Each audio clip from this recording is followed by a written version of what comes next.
이 반지, 우리 엄마의 반지예요. 그녀의 목소리는 마치 얼음 조각처럼 내 심장으로 파고들었다. 나는 포크로 스테이크를 자르다 말고 동작을 멈췄다. 쨍그랑 포크가 접시 위로 떨어지는 소리가 지나치게 크게 들렸다. 그녀의 손가락은 내가 늘 왼쪽 약지에 끼고 다니던 낡은 백금 반지를 정확히 가리키고 있었다. 내 눈은 그녀의 새하얀 유니폼, 단정하게 묶은 머리카락, 그리고 놀라움과 혼란으로 가득 찬 커다란 눈동자에 머물렀다. 이 고급 레스토랑의 고요함 속에서 그녀의 한마디는 폭탄과도 같았다. 나는 아무 말도 할 수 없었다. 단지 심장이 쿵 하고 바닥으로 떨어지는 소리를 들었을 뿐이다. 온몸의 피가 차갑게 식는 느낌이었다. 세상은 순식간에 멈춰 섰고 나는 그 텅 빈 공간에 홀로 서 있었다. 그녀의 눈빛에는 의심, 슬픔, 그리고 어떤 절박함이 뒤섞여 있었다. 마치 오래전에 잃어버린 조각을 발견한 사람처럼 그녀는 주위를 둘러보았다. 혹시라도 다른 손님들이 들을까봐 걱정하는 눈치였다. 나는 애써 침착한 표정을 지으며 그녀를 따라 시선을 옮겼다. 하지만 내 손은 미세하게 떨리고 있었다. 나는 얼른 손을 테이블 아래로 내렸다. 그리고 조용히 말했다. 아가씨, 무슨 말을 하는 건지 잘 모르겠군요. 내 목소리는 내가 듣기에도 어색하고 딱딱했다. 그녀는 내 말을 믿지 않는다는 듯 고개를 살짝 갸웃거렸다. 아니에요. 제가 착각했을 리가 없어요. 이 반지는 분명 우리 엄마가 끼던 반지랑 똑같아요. 아니, 똑같다는 말로는 부족해요. 이 상처들, 여기 옆에 작게 긁힌 자국까지도요. 그녀는 내 손가락을 향해 몸을 기울이며 말했다. 나는 그녀의 말에 더 이상 부정할 수 없었다. 그녀가 말한 긁힌 자국은 내가 이 반지를 처음 얻었을 때부터 있던 흔적이었다. 나는 그저 멍하니 그녀를 바라보았다. 대체 어떻게 이런 일이 일어날 수 있는 걸까? 수십 년 동안 내 손가락을 지켜온 이 반지가 이 낯선 젊은 여성의 엄마의 반지라니. 그녀는 더 이상 말을 잇지 않았다. 그녀의 눈가에 눈물이 고이는 것을 보았다. 나는 그 눈빛에서 걷잡을 수 없는 슬픔과 그리움을 읽었다. 그녀는 이내 정신을 차린 듯 죄송합니다. 제가 실수를 한 것 같아요. 라고 말하며 황급히 몸을 돌려 주방 쪽으로 걸어갔다. 나는 그녀의 뒷모습을 멍하니 바라보았다.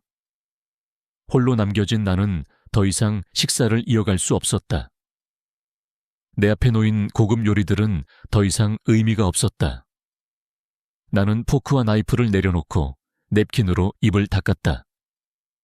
그리고 그녀가 가리켰던 그 반지를 말없이 바라보았다. 내 이름은 김영훈이다. 올해로 58살.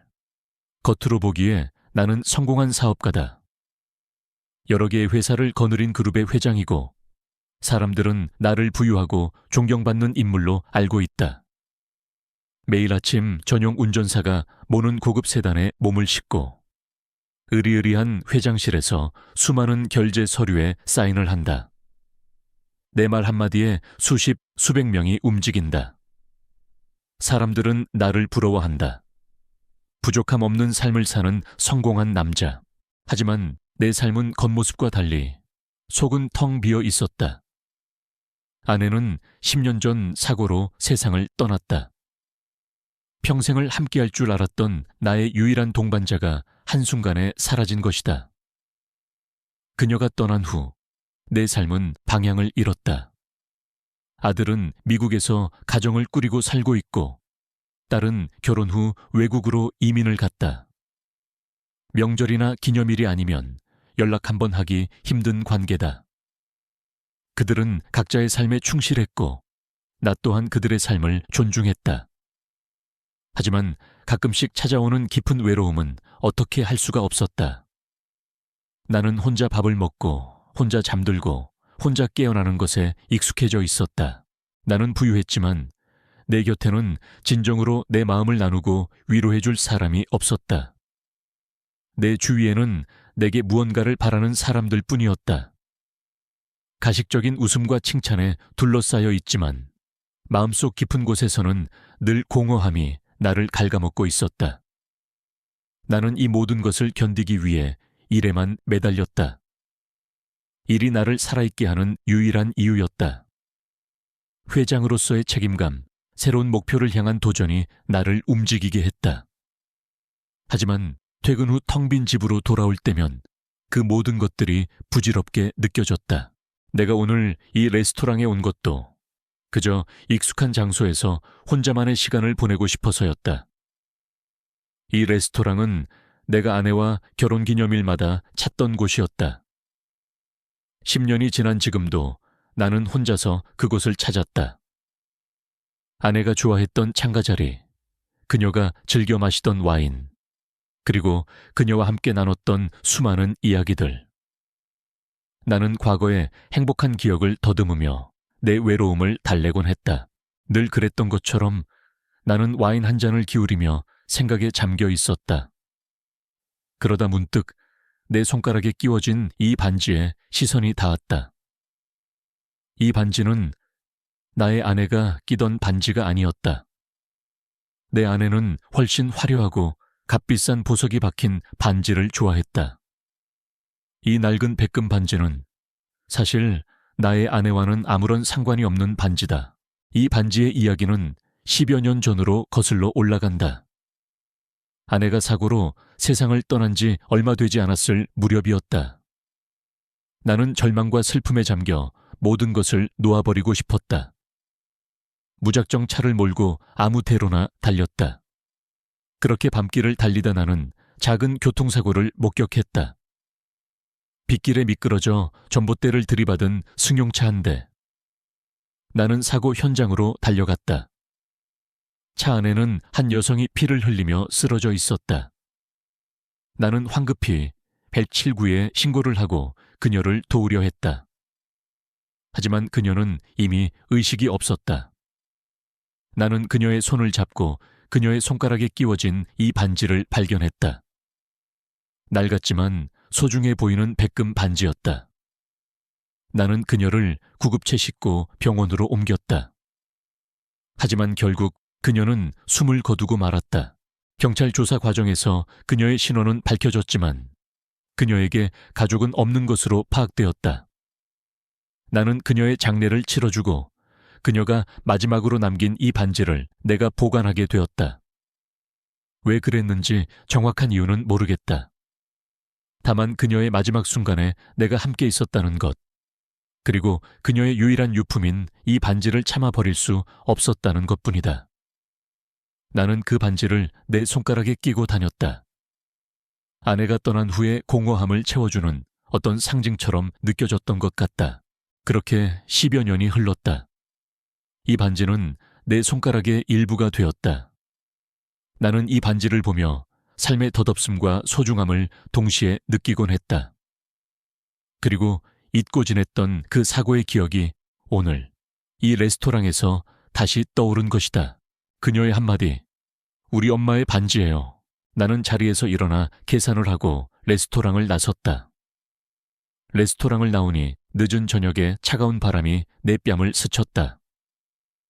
나는 차에 올라타지 않고 그저 멍하니 서서 레스토랑 건물을 바라보았다. 아까 그 여자 지혜라고 불리던 그녀의 얼굴이 떠올랐다. 그녀의 눈빛, 목소리, 그리고 내 손가락을 가리키던 그 손짓. 그 모든 것이 너무나도 생생하게 남아있었다. 나는 운전석에 전화를 걸어 먼저 가라고 했다. 그리고는 아무 목적 없이 걷기 시작했다. 밤의 거리는 사람들로 북적였지만 나는 그 모든 소리로부터 단절된 듯한 기분이었다. 내 머릿속에는 오직 그녀의 말과 그 반지의 미스터리만이 가득했다. 그녀의 엄마가 정말 그 사고로 세상을 떠난 여자일까? 그렇다면 그녀는 왜 혼자 남겨졌을까? 그녀의 슬픔 가득한 눈빛은 그저 엄마를 향한 그리움일까? 아니면 이 반지에 얽힌 또 다른 이야기일까? 나는 걸음을 멈추고 벤치에 앉았다. 이 모든 것이 우연일 리 없다. 세상에 이런 기막힌 우연이 존재할 리 없다. 어쩌면 이 모든 것이 내게 주어진 어떤 신호일지도 모른다는 생각이 들었다. 10년이 넘는 세월 동안 잊고 지냈던 과거의 한 조각이 이렇게 갑작스럽게 내 눈앞에 나타난 이유가 무엇일까? 나는 한참을 벤치에 앉아 있었다. 깊은 밤이 되어서야 나는 다시 차가 세워진 곳으로 돌아갔다. 운전사는 나를 기다리고 있었다. 나는 차에 올라탔다. 그리고 운전석에 평소와 달리 한참을 망설이다 말했다. 내일 저 레스토랑에 다시 갈 거다. 아침에 가지 말고 저녁에. 내가 가는 시간에 맞춰서 대기해줘. 내일 나는 그녀를 다시 만날 것이다. 그리고 그녀에게 이 반지에 대한 모든 것을 말해줄 것이다. 그녀의 말대로라면 이 반지는 이제 내 손가락이 아닌 그녀의 손에 있어야 할지도 모른다. 이 낡은 반지가 나를 10년 만에 처음으로 밖으로 이끌었다. 텅 비어있던 내 삶에 이제 새로운 이야기가 시작될 것 같은 예감이 들었다. 그것이 어떤 이야기든 간에 나는 더 이상 외롭지 않을 것 같았다. 아내는 밝고 명랑한 사람이었다. 그녀의 웃음소리는 언제나 우리 집을 채우는 아름다운 음악 같았다. 내가 퇴근 후 지쳐 집으로 돌아오면 그녀는 따뜻한 미소로 나를 맞이했다. 그녀는 화려한 보석이나 값비싼 옷보다는 소소한 행복을 즐길 줄 아는 사람이었다. 함께 손을 잡고 산책을 하거나 밤늦게까지 영화를 보며 맥주 한 잔을 나누는 것만으로도 그녀는 충분히 행복해했다. 그런 그녀의 존재가 내게는 삶의 이유이자 전부였다. 나는 그녀를 위해서라면 무엇이든 할 수 있었다. 회사의 성공을 위해 밤낮 없이 일한 것도 결국은 그녀에게 더 좋은 것을 해주고 싶어서였다. 하지만 그녀는 어느 날 갑자기 내 곁을 떠났다. 10년 전 그녀는 친구들과 함께 떠난 여행길에서 교통사고를 당했다. 사고 소식을 들었을 때 나는 모든 것이 무너지는 것 같았다. 병원으로 달려갔지만 그녀는 이미 차가운 시신으로 변해 있었다. 그녀의 마지막 모습은 내가 알던 그녀가 아니었다. 평온하고 아름다운 얼굴이 아니라 고통스러워하는 얼굴이었다. 나는 그 모습을 참아 똑바로 볼 수가 없었다. 나는 그 자리에 주저앉아 엉엉 울었다. 태어나서 그렇게 서럽게 울어본 적은 없었다. 아내가 떠난 후 내 삶은 흑백 영화처럼 변해버렸다. 색깔도 소리도 감정도 사라졌다. 나는 일에만 매달렸다. 하루 20시간이 넘게 회사에서 살았다. 일이 끝나면 술에 취해 비틀거리며 집에 돌아왔고 아내의 사진 앞에서 소리 없는 대화를 나누다 잠들곤 했다. 그렇게 몇 년을 보냈을까? 사람들은 내가 아내를 잊지 못하고 슬퍼한다고 생각했다. 하지만 사실 나는 그녀를 제대로 추모하지 못했다. 그녀를 잊으려 애쓰기보다 그녀의 빈자리를 외면하며 살았던 것이다. 그때 내 손가락에 끼워진 이 반지는 내게 어떤 의미를 부여했다. 이 반지는 내 아내의 반지는 아니었지만 그녀를 잃은 직후 내가 얻게 된 반사적인 증표였다. 마치 내게 아직도 삶의 희망이 남아있다는 것을 말해주는 것처럼 느껴졌다. 나는 이 반지를 끼고 그녀의 빈자리를 채우려 했다. 하지만 그것은 부질없는 짓이었다. 이 반지는 그녀의 자리를 채워줄 수 없었다. 이 반지는 그저 내 손가락에 끼워진 차가운 금속 조각에 불과했다. 나는 이 반지를 보며 내가 얼마나 공허한 사람인지를 깨달았다. 어제 그 레스토랑에서 만난 여자, 지혜. 그녀의 눈빛은 내게 잊고 지냈던 감정들을 다시 떠올리게 했다. 슬픔, 그리움, 그리고 외로움. 그녀의 눈동자 속에는 내가 10년 동안 외면해왔던 감정들이 고스란히 담겨 있었다. 나는 그녀가 나의 과거와 어떤 연관이 있을지도 모른다는 생각에 다시금 가슴이 뛰기 시작했다. 그것은 10년 만에 느껴보는 생생한 감정이었다. 그날 밤 나는 잠을 이룰 수 없었다. 침대에 누워 천장을 바라보며 지혜의 얼굴을 떠올렸다. 그녀는 어떤 삶을 살아왔을까? 그녀의 엄마는 정말 그 사고의 피해자였을까? 그렇다면 그녀는 혼자서 얼마나 힘들게 살아왔을까? 나는 그녀의 이야기가 궁금해졌다. 아니, 사실은 나의 이야기가 궁금해졌다. 그녀를 통해 내가 잊고 살았던 나의 과거, 나의 아픔을 다시 마주하고 싶었던 것일지도 모른다. 다음 날 저녁, 나는 다시 그 레스토랑으로 향했다. 운전사는 조금 의아한 표정을 지었지만 나는 아무 말도 하지 않았다. 레스토랑에 들어서자 어제와 마찬가지로 지혜가 나를 반갑게 맞이했다. 어서 오세요, 손님. 그녀의 목소리는 어제와 달리 차분하고 밝았다. 어제의 일은 그녀에게도 당황스러운 일이었을 것이다. 나는 애써 아무렇지 않은 척하며 창가 자리로 걸어갔다. 그녀는 내게 메뉴판을 건네주며 살짝 미소 지었다.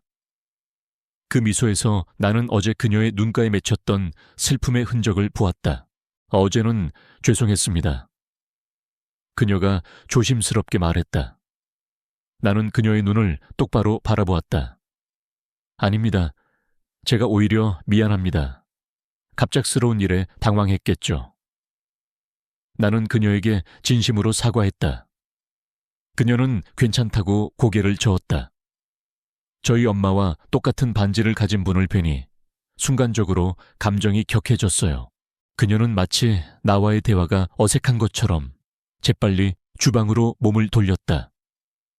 나는 그녀의 뒷모습을 보며 어제의 일이 그녀에게도 깊은 상처로 남아있다는 것을 깨달았다.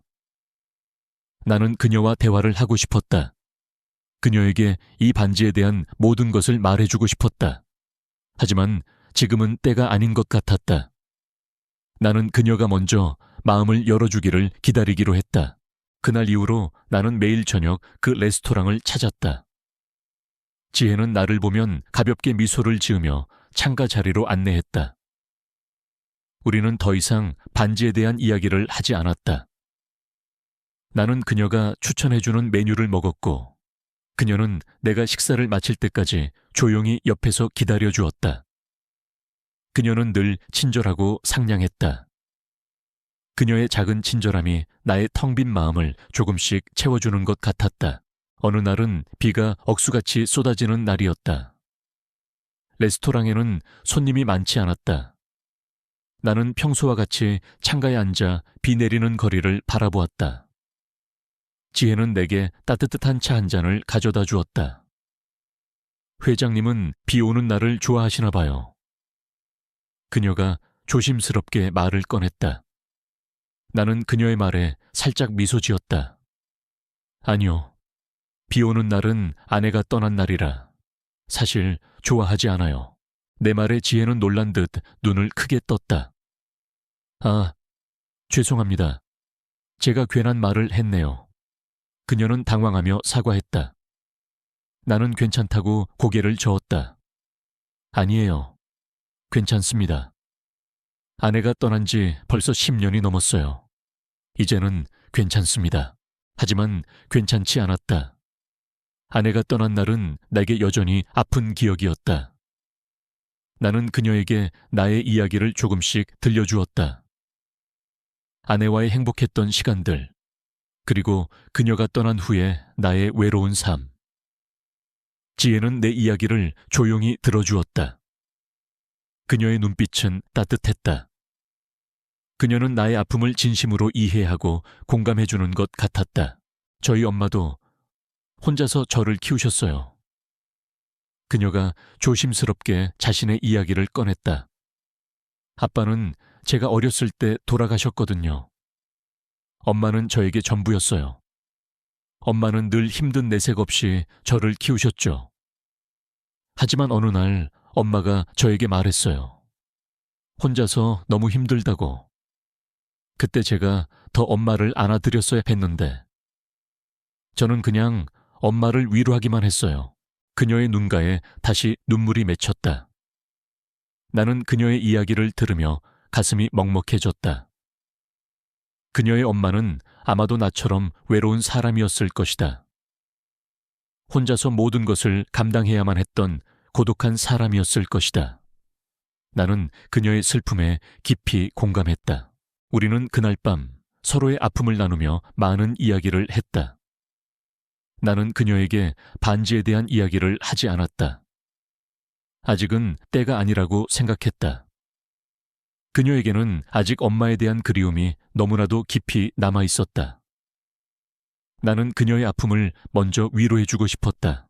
그날 이후로 우리는 더욱 가까워졌다. 나는 그녀에게 나의 모든 것을 털어놓았다. 회장으로서의 책임감, 성공을 향한 욕망, 그리고 그 이면에 숨겨진 깊은 외로움까지도. 그녀는 늘 나의 이야기를 조용히 들어주었다. 그녀는 내게 아무것도 요구하지 않았다. 그저 나의 이야기에 귀 기울여주는 것만으로도 내게는 큰 위로가 되었다. 나는 그녀에게서 10년 동안 잊고 지냈던 감정들을 다시 느낄 수 있었다. 살아있는 감정들, 따뜻한 온기, 그리고 다른 사람과의 진정한 교감. 나는 그녀를 만나는 시간이 기다려졌다. 그녀를 만나기 위해 나는 더 이상 억지로 레스토랑을 찾지 않았다. 그녀를 만나고 싶어서, 그녀와 이야기하고 싶어서 나는 매일 저녁 그곳으로 향했다. 어느 날 나는 그녀에게 말했다. 지혜 씨, 내가 왜 매일 이 레스토랑에 오는지 알아요? 그녀는 고개를 갸웃거렸다. 글쎄요, 특별한 이유가 있으신가요? 나는 그녀의 눈을 바라보며 말했다. 나는 매일 당신을 만나러 와요. 당신과 이야기하는 시간이 내게는 가장 행복한 시간이니까. 내 말에 그녀는 살짝 놀란 듯 눈을 크게 떴다. 그리고는 환한 미소를 지었다. 회장님, 감사합니다. 저도 회장님과의 대화가 즐거워요. 그녀의 미소는 마치 어둠 속에 한 줄기 빛이 스며드는 것 같았다. 나는 그녀의 미소를 보며 내가 10년 동안 잃어버렸던 삶의 의미를 조금씩 되찾아가고 있다는 것을 깨달았다. 나는 이제 더 이상 혼자가 아니었다. 내 곁에는 나를 진심으로 이해해주는 사람이 있었다. 그녀는 나의 모든 것을 받아주었고 나 또한 그녀의 아픔을 보듬어주고 싶었다. 나는 그녀에게, 그리고 나 자신에게 이 반지에 얽힌 진실을 말해줄 준비가 되었다고 생각했다. 그날 저녁, 나는 평소보다 조금 이른 시간에 레스토랑을 찾았다. 아직 손님들이 많지 않은 시간이었다. 지혜는 나를 보고 반갑게 웃으며 평소처럼 창가 자리로 안내했다. 나는 그녀에게 지혜 씨, 오늘 저녁은 식사 말고 차 한 잔만 하면서 이야기 좀 할 수 있을까요? 하고 조심스럽게 물었다. 그녀는 잠시 머뭇거리다가 이내 고개를 끄덕였다. 네, 회장님. 잠시 후에 올게요. 나는 차를 주문하고 그녀가 오기를 기다렸다. 창밖으로는 해가 뉘엿뉘엿 지고 있었다. 붉게 물든 노을이 도시의 빌딩 숲을 아름답게 물들이고 있었다. 나는 내 손가락에 끼워진 반지를 말없이 바라보았다. 오늘 이 반지에 대한 모든 것을 그녀에게 말해줄 것이다. 사실을 말하는 것이 그녀에게 더 큰 상처를 줄 수도 있다는 것을 알고 있었다. 하지만 나는 더 이상 그녀에게 진실을 숨길 수 없었다. 나는 그녀에게 진정한 위로를 해주고 싶었다. 얼마 후 지혜는 내 앞에 앉았다. 그녀는 따뜻한 차 한 잔을 내밀며 미소 지었다. 무슨 이야기를 하시려고요, 회장님? 그녀의 목소리는 평소처럼 밝고 상냥했다. 나는 그녀의 눈을 똑바로 바라보며 깊은 한숨을 내쉬었다. 지혜 씨, 내가 왜 매일 이 레스토랑에 왔는지 알아요? 그녀는 고개를 갸웃거렸다. 네, 아까 말씀해 주셨잖아요.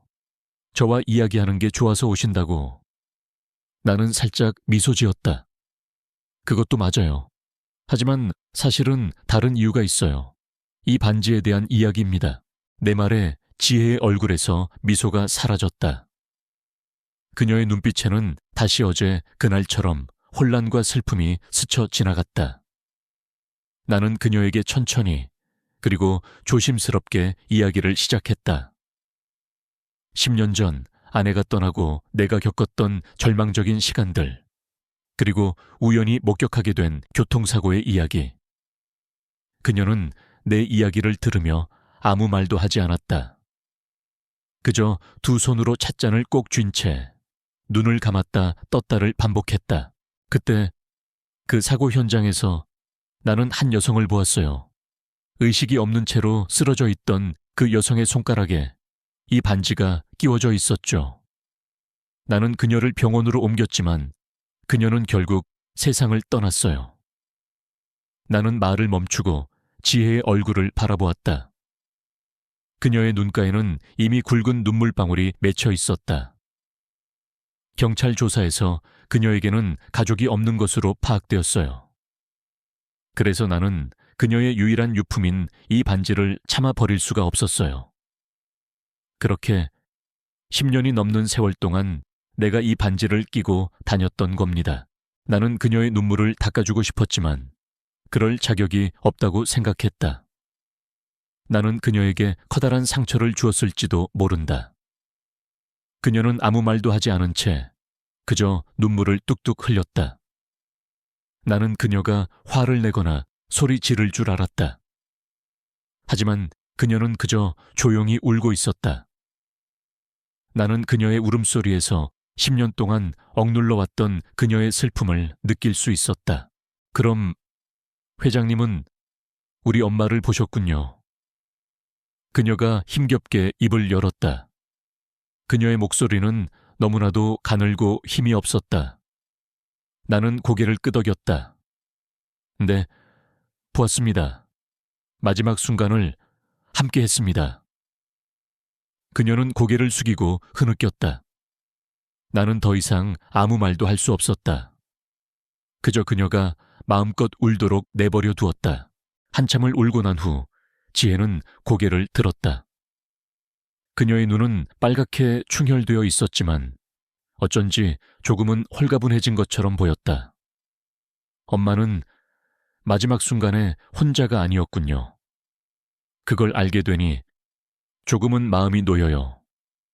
그녀는 쓴웃음을 지었다. 나는 그녀의 말에 가슴이 찢어지는 것 같았다. 그녀의 엄마는 가족이 없는 것이 아니라 어린 딸을 남겨두고 세상을 떠난 것이었다. 경찰은 왜 그녀에게 가족이 없다고 판단했을까? 나는 지혜에게 물었다. 지혜 씨, 경찰은 왜 당신을 찾지 못했을까요? 당신에게는 가족이 없는 것으로 파악되었다고 했는데. 그녀는 눈물을 닦으며 대답했다. 엄마는 늘 저를 데리고 다녔어요. 이 레스토랑 근처의 작은 아파트에서 살았는데 엄마는 늘 저를 데리고 다니셨어요. 제가 낯선 사람을 무서워해서요. 아마도 사고가 난 날도 저를 데리고 가려다가 사고를 당하신 것 같아요. 그녀의 목소리는 떨렸다. 경찰은 저를 찾지 못했어요. 제가 너무 어려서 말을 제대로 못했거든요. 엄마는 저를 보호하기 위해 저를 숨겨두셨던 것 같아요. 나는 지혜의 이야기를 들으며 내가 10년 동안 알지 못했던 진실을 깨달았다. 그녀의 엄마는 혼자가 아니었다. 어린 딸을 끔찍이 아끼고 사랑했던 한 어머니였다. 그리고 나는 그녀의 마지막을 지켰던 사람이었다. 나는 그녀에게 씻을 수 없는 죄책감을 느꼈다. 10년 동안 이 반지를 끼고 다니면서 그녀의 딸이 이렇게 외롭게 살아왔다는 것을 몰랐다는 사실이 나를 괴롭혔다. 지혜 씨, 미안합니다. 정말 미안합니다. 내가 그때 조금만 더 신경 썼더라면 당신을 찾을 수 있었을 텐데. 나는 그녀에게 고개를 숙였다. 그녀는 내게 괜찮다고 말했다. 아니에요, 회장님. 엄마는 회장님 덕분에 혼자서 마지막을 보내지 않으셨어요. 그걸로 충분해요. 이제는 모든 퍼즐 조각이 맞춰진 것 같아요. 엄마가 왜 그렇게 반지를 소중하게 생각했는지, 왜 저에게 늘 그 반지에 대해 이야기했는지 이제 알 것 같아요. 그녀는 나에게 환한 미소를 지었다. 그 미소는 슬픔으로 가득 찬 미소였지만 동시에 어떤 해방감 같은 것이 느껴지는 미소였다. 그녀는 10년 동안 혼자서 짊어져 왔던 엄마에 대한 그리움과 슬픔을 이제야 조금씩 내려놓을 수 있을 것 같았다. 나는 그녀에게 말했다. 지혜 씨, 이제 이 반지는 당신에게 돌려주고 싶습니다. 나는 내 손가락에 끼워져 있던 반지를 조심스럽게 빼서 그녀의 손에 쥐어주었다. 반지는 아직 따뜻했다. 나의 온기가 고스란히 남아있었다. 지혜는 떨리는 손으로 반지를 받았다. 그녀는 반지를 쥔 채 눈물을 흘렸다. 고맙습니다, 회장님. 그녀는 반지를 보물처럼 소중하게 감싸 안았다. 나는 그녀의 눈빛에서 그녀가 이제야 비로소 엄마를 만난 것 같은 느낌을 받았다. 이 반지는 더 이상 단순한 금속 조각이 아니었다. 그것은 그녀의 엄마가 그녀에게 남긴 마지막 선물이었고 나와 그녀를 이어주는 운명의 끈이었다. 나는 지혜에게 물었다. 지혜 씨, 이제 앞으로 어떻게 하고 싶어요? 그녀는 잠시 생각에 잠기더니 저는 회장님에게 감사하고 싶어요. 회장님 덕분에 10년 동안 잊고 지냈던 엄마를 다시 만난 것 같아요. 그녀는 다시 내게 환한 미소를 지었다. 이제 제가 하고 싶은 일을 하면서 살고 싶어요. 엄마가 저에게 늘 말해주셨던 것처럼요. 나는 그녀의 말에 깊이 공감했다. 나 또한 이 반지의 진실을 알게 되면서 내 삶의 방향을 다시 찾은 것 같았다. 나는 더 이상 외로운 성공한 사업가가 아니었다. 나는 한 어머니의 마지막을 지켜보았고 그 어머니의 딸을 만났다. 이제 나는 그녀의 삶을 지켜주고 그녀의 꿈을 응원해주고 싶었다. 그것이 내가 10년 전 그 사고 현장에서 그녀의 엄마에게 해주지 못했던 것에 대한 보상이라고 생각했다. 나는 지혜에게 말했다. 지혜 씨, 내가 당신에게 할 수 있는 일이 있다면 무엇이든지 말해주세요. 그녀는 고개를 저었다. 아니에요, 회장님. 이미 충분해요. 회장님과 이야기하면서 저는 이미 많은 위로를 받았어요. 그녀의 말에 나는 가슴이 따뜻해지는 것을 느꼈다. 우리는 그날 밤 많은 이야기를 나누었다. 그녀의 어린 시절 이야기, 그녀의 꿈, 그리고 그녀가 이 레스토랑에서 일하게 된 계기까지. 나는 그녀의 이야기를 들으며 그녀가 얼마나 밝고 긍정적인 사람인지 다시 한번 깨달았다. 그녀는 힘든 환경 속에서도 좌절하지 않고 꿋꿋하게 자신의 삶을 살아왔다. 나는 그녀가 자랑스러웠다. 그날 이후 나는 더 이상 매일 레스토랑을 찾지 않았다. 대신 지혜와 따로 만나 함께 식사를 하거나 산책을 했다. 우리는 더 이상 회장님과 직원 사이가 아니었다. 우리는 서로의 아픔을 공유하고 위로해주는 마치 가족과 같은 관계가 되었다. 지혜와의 관계가 깊어지면서 나는 10년 동안 잊고 지냈던 감정들을 다시금 느끼기 시작했다. 그녀는 나의 텅 빈 삶에 따스한 온기를 불어넣어 주었다. 우리는 더 이상 레스토랑의 회장님과 직원으로 만나는 사이가 아니었다. 우리는 친구처럼 혹은 아버지와 딸처럼 서로를 아끼고 위하는 관계가 되었다. 나는 그녀에게서 내 아들이나 딸에게서 느끼지 못했던 따뜻함을 느꼈다. 지혜는 나에게 아무것도 바라지 않았다. 그저 내 이야기를 들어주고 나의 아픔에 공감해 주었다. 나는 그녀에게 진심으로 감사했다. 어느 날 오후 우리는 함께 한강공원을 산책했다. 가을 바람이 시원하게 불었고 억새풀이 바람에 흔들리는 풍경이 아름다웠다. 우리는 말없이 나란히 걸었다. 10년 전 내가 아내와 함께 걷던 길이었다. 나는 그때 행복했던 기억을 떠올리며 슬며시 미소 지었다. 지혜는 나의 표정을 보더니 좋은 추억이 있으신가 봐요 하고 물었다. 나는 고개를 끄덕였다. 네. 아내와 함께 걷던 길입니다. 아내는 이곳의 억새풀을 참 좋아했어요. 내 말에 지혜는 잠시 침묵했다. 그리고 조심스럽게 말했다. 엄마도 한강을 참 좋아하셨어요. 주말마다 저를 데리고 와서 돗자리를 펴고 앉아 도시락을 먹었죠. 저는 엄마가 싸주신 김밥을 먹으면서 엄마의 손을 잡고 강물을 바라보는 게 그렇게 좋았어요. 그녀의 눈가에 다시 눈물이 고이는 것을 보았다. 나는 그녀의 손을 잡았다. 그녀의 손은 차가웠지만 내 마음은 따뜻해졌다. 지혜 씨, 엄마는 당신을 정말 사랑했을 겁니다. 내 말에 그녀는 고개를 끄덕였다. 네, 알아요. 저도 엄마를 세상에서 가장 사랑했어요. 우리는 한동안 말없이 손을 잡고 걸었다. 서로의 슬픔에 공감하고 위로해 주는 것만으로도 충분했다. 지혜는 내게서 엄마를 잃은 슬픔을 위로받았고 나는 그녀에게서 아내를 잃은 상실감을 위로받았다. 우리는 서로에게 필요한 존재가 되어가고 있었다.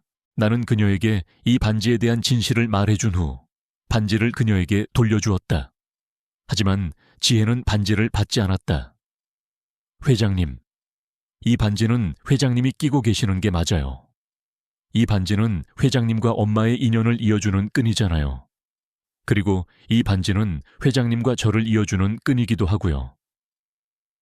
그녀의 말에 나는 감동했다. 나는 다시 반지를 받아 내 손가락에 끼웠다. 이제 이 반지는 더 이상 10년 전의 슬픈 사고를 상징하는 것이 아니었다. 그것은 나와 지혜의 특별한 인연을 상징하는 것이었다. 그날 이후 나는 지혜에게 나의 모든 것을 털어놓았다. 내가 어떻게 회사를 일으켰는지, 내가 얼마나 많은 사람들을 만나고 헤어졌는지, 그리고 내가 얼마나 외로운 삶을 살아왔는지. 지혜는 늘 내 이야기를 경청해 주었다. 그녀는 나의 성공을 부러워하지도 나의 약점을 비웃지도 않았다. 그저 있는 그대로의 나를 받아들여 주었다. 회장님은 참 좋은 분이세요. 어느 날 지혜가 나에게 말했다. 나는 그녀의 말에 웃었다. 내가 좋은 사람이라니. 난 그저 외로운 늙은이에 불과한데. 지혜는 진지한 표정으로 말했다. 아니에요. 회장님은 외로운 분이 아니에요. 회장님은 많은 사람들을 이끌고 계시잖아요. 그리고 회장님은 저희 엄마를 마지막까지 지켜주셨잖아요. 그것만으로도 회장님은 충분히 좋은 사람이에요. 나는 그녀의 말에 가슴이 뭉클해졌다. 나는 10년 동안 그 사고에 대한 죄책감에 시달려왔다. 내가 그때 조금만 더 빨리 움직였더라면 그녀를 살릴 수 있었을 텐데. 하지만 지혜는 내게 죄책감을 느끼게 하는 대신 내게 위로를 주었다. 그녀의 말은 나의 마음속 깊은 상처를 치유해 주었다. 나는 지혜에게도 많은 것을 배웠다. 그녀는 비록 가진 것은 많지 않았지만 삶에 대한 긍정적인 태도를 잃지 않았다.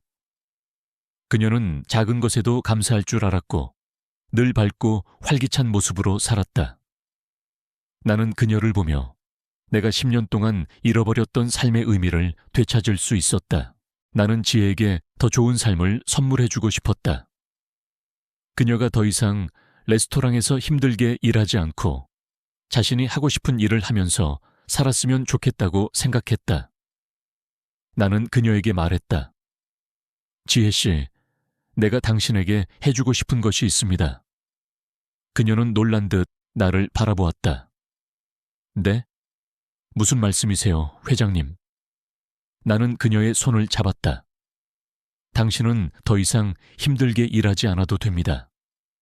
내가 당신의 엄마를 위해 기부한 재단이 있습니다. 그 재단에서 당신이 하고 싶은 일을 할 수 있도록 지원해 드릴게요. 내 말에 지혜는 눈물을 글썽였다. 회장님, 정말 감사합니다.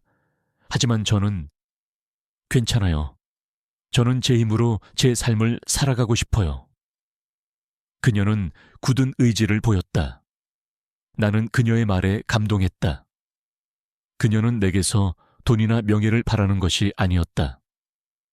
그녀는 그저 내게서 진심 어린 마음을 받고 싶었던 것이다.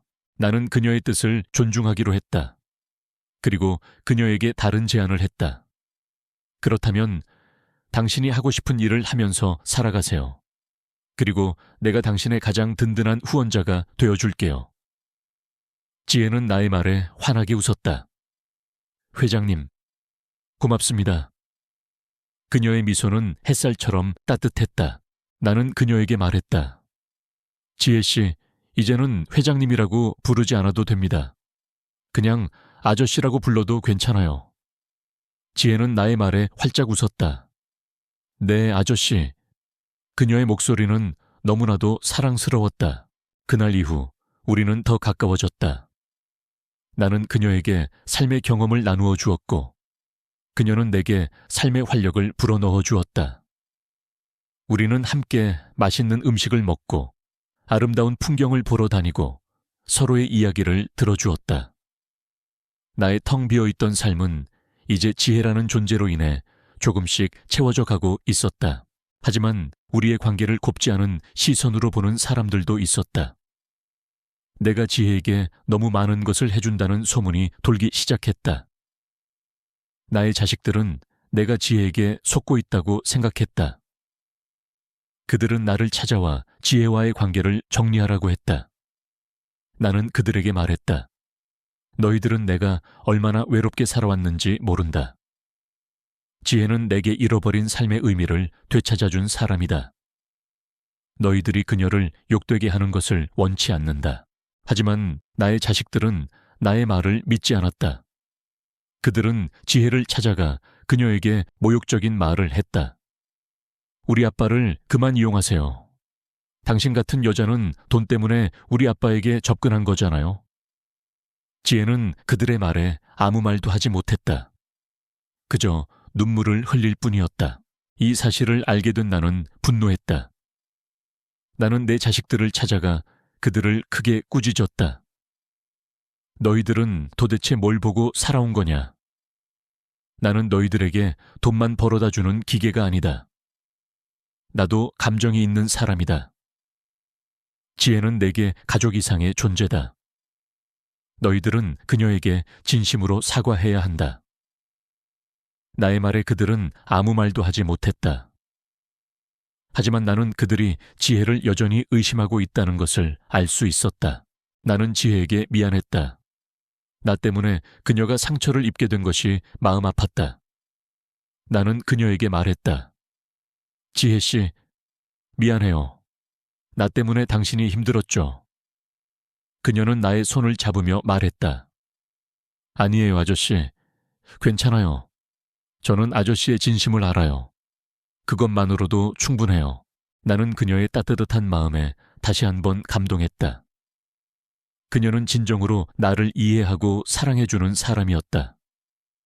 나는 그녀를 위해 무엇이든 하고 싶었다. 나는 나의 모든 것을 걸고 그녀를 지켜주고 싶었다.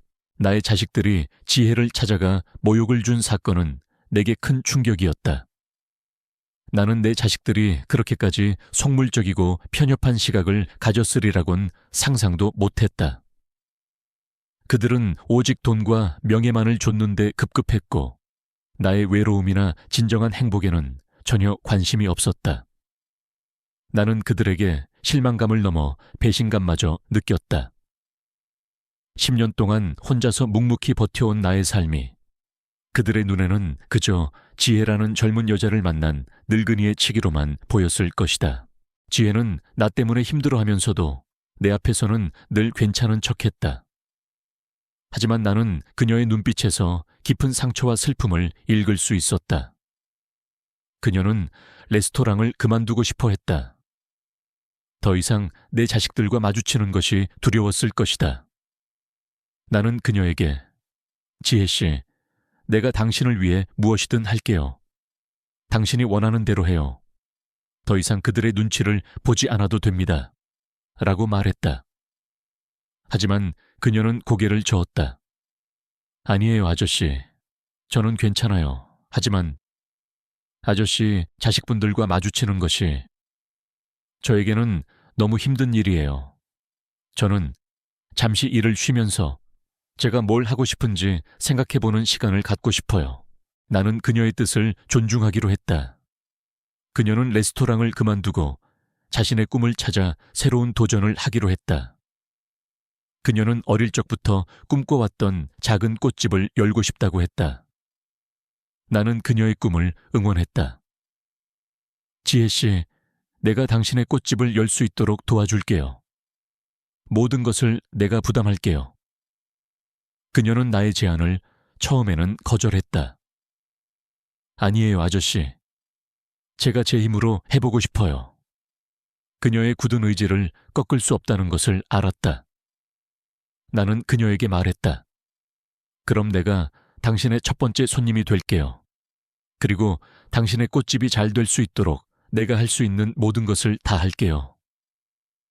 그녀는 나의 말에 환하게 웃었다. 그 웃음은 나의 마음을 따뜻하게 해주었다. 나는 지혜가 꽃집을 열 수 있도록 뒤에서 조용히 도왔다. 그녀가 미처 신경 쓰지 못하는 부분들을 내가 채워주었다. 그녀는 작은 꽃집을 열었고 나는 그녀의 꽃집을 자주 찾아갔다.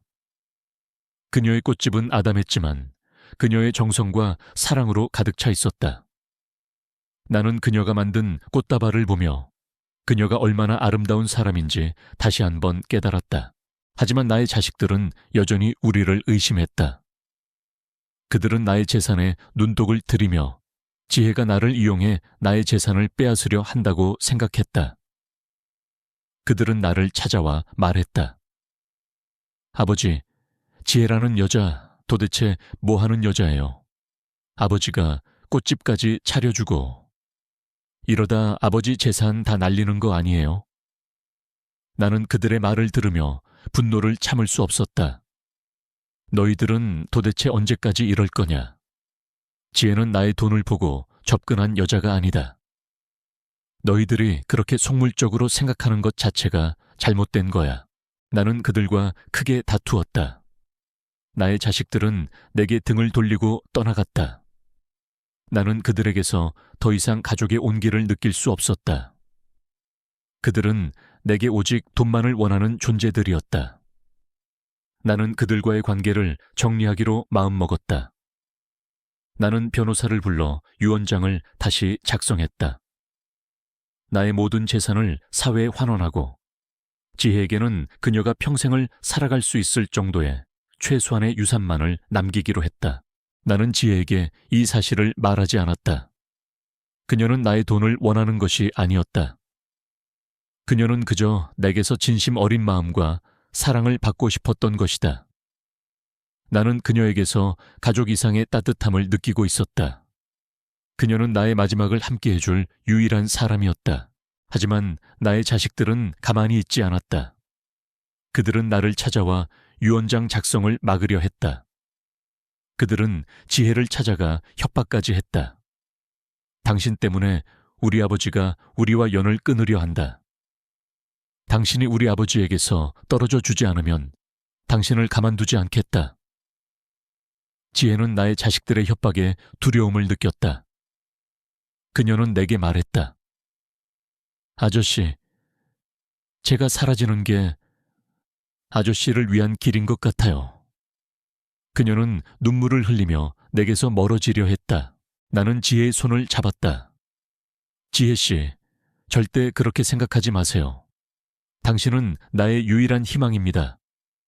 당신마저 나를 떠나면 나는 정말 혼자가 됩니다. 나는 그녀에게 모든 것을 털어놓았다. 내가 유언장을 다시 작성한 이유, 그리고 내가 그녀에게서 가족 이상의 따뜻함을 느끼고 있다는 사실까지.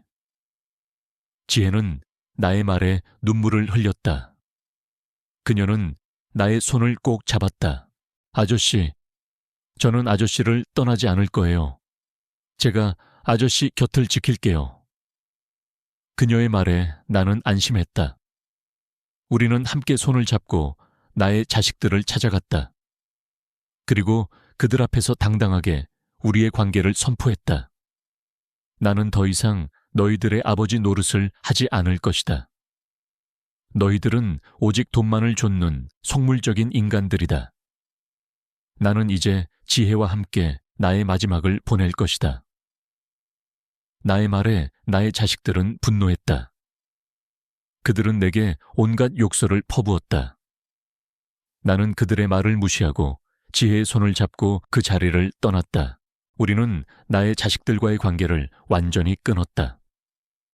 나의 삶은 이제 지혜를 중심으로 돌아가기 시작했다. 우리는 함께 아침을 맞고, 함께 밥을 먹고, 함께 잠들었다. 우리는 서로에게 위로와 사랑을 주며 행복한 시간을 보냈다. 나의 텅 비어있던 삶은 이제 지혜라는 존재로 인해 완전히 채워졌다. 나는 그녀에게 말했다. 지혜 씨, 당신은 내게 다시 살아갈 수 있는 희망을 주었어요.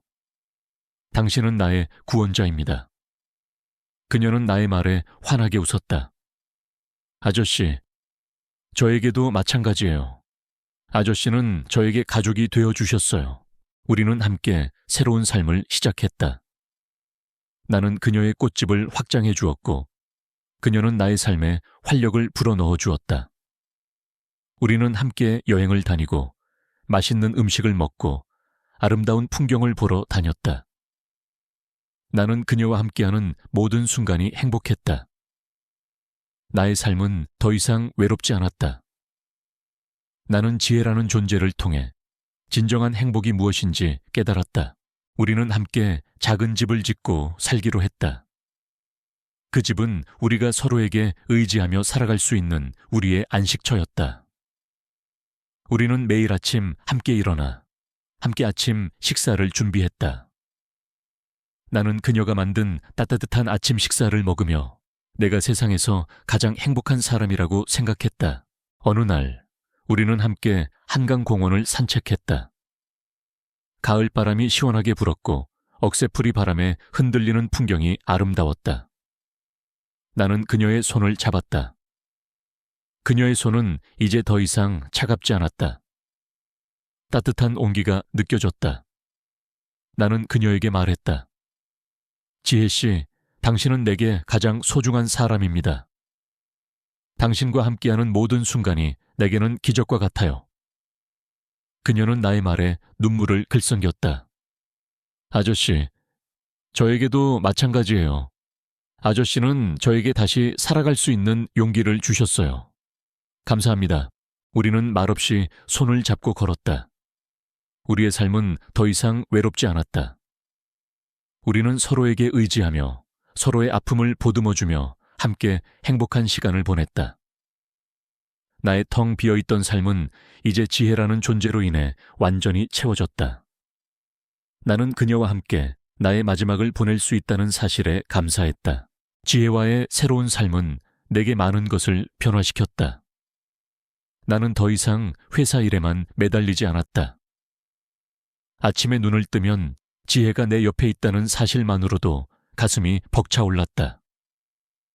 우리는 함께 아침 식사를 준비하고 소소한 이야기를 나누며 하루를 시작했다. 나는 지혜의 꽃집에 가서 그녀가 꽃을 다듬는 모습을 바라보곤 했다. 그녀의 손길을 거쳐 탄생하는 아름다운 꽃다발을 보며 나는 그녀가 얼마나 아름다운 영혼을 가졌는지 다시 한번 깨달았다. 어느 날 지혜는 내게 말했다. 아저씨, 저 오늘 한강에 가고 싶어요. 엄마랑 자주 가던 곳이에요. 나는 흔쾌히 그녀의 제안을 받아들였다. 우리는 함께 한강으로 향했다.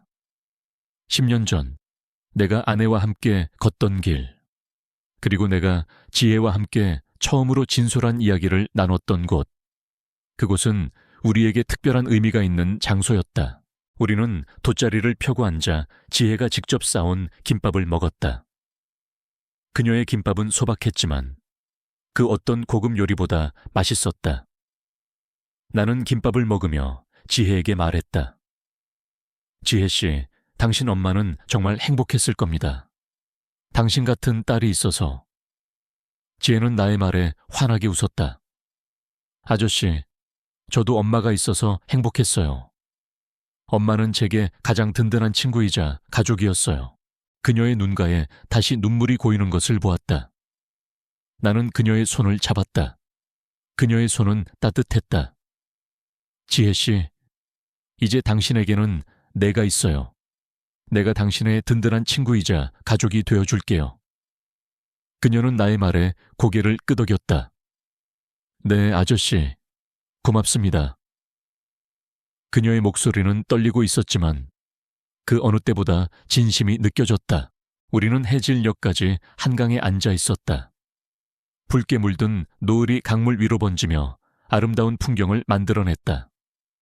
나는 지혜에게 말했다. 지혜 씨, 당신에게 해줄 말이 있어요. 그녀는 나를 바라보았다. 네, 아저씨. 나는 그녀의 손을 꼭 잡았다. 나는 당신을 사랑합니다. 당신과 함께라면 남은 인생을 외롭지 않게 보낼 수 있을 것 같아요. 내 말에 지혜는 놀란 듯 눈을 크게 떴다. 그리고는 눈물을 흘렸다. 아저씨, 저도 아저씨를 사랑해요. 그녀의 고백에 나는 그녀를 꼭 안아주었다. 그녀의 몸은 가늘었지만 그 따뜻함은 나의 심장을 울렸다. 우리는 한동안 말없이 서로를 안고 있었다. 우리의 관계는 새로운 국면을 맞이했다. 우리는 서로에게 연인이자 가족이 되었다. 나는 지혜에게 청혼했다.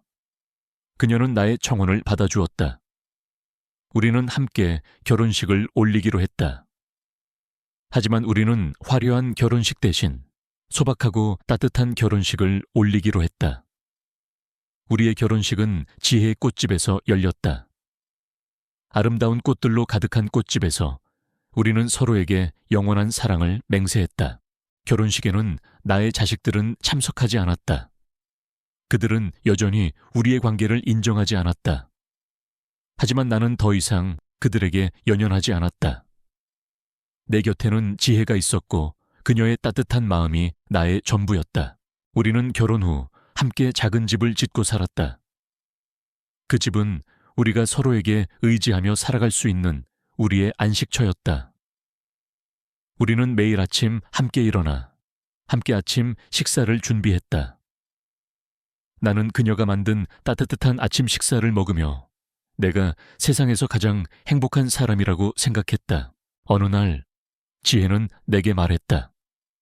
아저씨, 저 뱃속에 아기가 생긴 것 같아요. 나는 그녀의 말에 믿을 수 없다는 듯 그녀를 바라보았다. 정말입니까? 그녀는 고개를 끄덕였다. 네, 아저씨. 오늘 병원에 가서 확인했어요. 나는 그녀를 꼭 안아주었다. 나의 눈가에도 눈물이 흘렀다. 58이라는 늦은 나이에 나는 다시 아버지로서의 삶을 살게 된 것이다. 우리는 함께 병원으로 향했다. 의사 선생님은 지혜의 임신이 건강하다는 것을 확인해 주었다. 나는 그녀의 배에 손을 얹고 뱃속에 있는 작은 생명에게 말을 걸었다. 아가야, 아빠란다. 아빠는 너를 세상에서 가장 사랑한단다. 건강하게 태어나렴. 지혜는 나의 모습에 환하게 웃었다. 우리는 아이의 태명을 봄이라고 지었다. 봄날의 햇살처럼 따뜻하고 아름다운 아이로 자라라는 의미였다. 우리는 봄이를 기다리며 행복한 시간을 보냈다. 나는 지혜를 위해 맛있는 음식을 만들어 주었고 그녀의 배를 마사지해주며 태교를 했다. 지혜는 나의 따뜻한 마음에 감동했다. 아저씨, 고맙습니다. 아저씨 덕분에 제가 이렇게 행복할 수 있는 것 같아요. 나는 그녀에게 말했다. 지혜씨, 나도 당신 덕분에 행복합니다. 당신은 나의 모든 것을 변화시켰어요. 우리는 함께 손을 잡고 우리의 미래를 꿈꾸었다. 우리가 함께 살아갈 아름다운 집, 우리의 아이가 뛰어놀 마당, 그리고 우리가 함께할 행복한 시간들. 지혜는 건강하게 보미를 낳았다. 보미는 지혜를 닮아 맑고 예쁜 눈을 가진 아이였다. 나는 보미를 품에 안고 눈물을 흘렸다. 내가 10년 동안 잃어버렸던 삶의 의미를 이 작은 생명이 내게 다시 가져다 준 것이다. 우리는 보미를 키우며 행복한 시간을 보냈다. 나의 삶은 더 이상 외롭지 않았다. 내 곁에는 내가 사랑하는 아내와 사랑스러운 딸이 있었다. 나의 자식들은 여전히 우리를 외면했지만 나는 더 이상 그들에게 연연하지 않았다. 나는 지혜와 봄이라는 새로운 가족을 얻었기 때문이다. 어느 날 지혜는 내게 말했다. 아저씨, 우리 이제 회장님 아저씨라고 부르지 말고 그냥 여보, 자기라고 불러요. 나는 그녀의 말에 환하게 웃었다. 내 여보, 그녀는 나의 말에 얼굴이 붉어졌다. 우리는 서로를 사랑하고 아끼며 행복한 시간을 보냈다. 나의 텅 비어있던 삶은 이제 지혜와 봄이라는 존재로 인해 완전히 채워졌다. 나는 그녀와 함께 나의 마지막을 보낼 수 있다는 사실에 감사했다.